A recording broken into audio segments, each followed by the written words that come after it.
ആചരിക്കുന്നുണ്ട്. ഈ 10 വിദ്യയും ഒരു വിദ്യയ്ക്കും മുൻപിലോ പിൻപിലോ അല്ല. അങ്ങനെ പറയാൻ പാടില്ല. ഒരു വിദ്യയും ഒരു വിദ്യയേക്കാൾ മുകളിലാണ് എന്ന് പറയാൻ പാടില്ല എന്ന് ദേവീ ഭാഗവതം പ്രത്യേകം പറയുന്നുണ്ട്. കാരണം അതിനേക്കാൾ വലിയൊരു മഹാഭാവം ഇല്ലെന്നാണ് ഭഗവതി അവിടെ പറഞ്ഞിരിക്കുന്നത്. എന്നിരുന്നാൽ പോലും ആചരിക്കുന്നതിന് 3 കുലങ്ങൾ ശ്രേഷ്ഠമായിരിക്കുന്നു. ഒന്നാദ്യം പറഞ്ഞതുപോലെ ഭഗവതിയുടെ കാളീകുലം. കേട്ടിട്ടുണ്ട് ഇതിനു മുമ്പ് ആരെങ്കിലും കാളീകുലത്തിനെ കുറിച്ചിട്ട്? ഇല്ല. കാളീകുലം 1ാമത്തെ കുലം. 2ാമത്തത് ശ്രീകുലം. കാളി എന്ന് കേൾക്കുമ്പോൾ അറിയാം അത് കാളിയുടെ കുലമാണെന്നുള്ളത്. ശ്രീകുലം എന്നത് സാക്ഷാൽ ത്രിപുര സുന്ദരിയുടെ കുലമാകുന്നു. 3ാമതിരിക്കുന്ന കുലമാണ് താരാകുലം. നേരത്തെ പറഞ്ഞതുപോലെ താരയുടെ കുലം.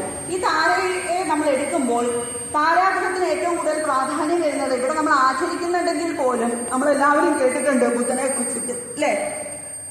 ബുദ്ധനെ കുറിച്ച് കേട്ടിട്ടില്ലേ? ബുദ്ധൻ ശൂന്യതയെ കുറിച്ചിട്ടാണ് പറയുന്നത്.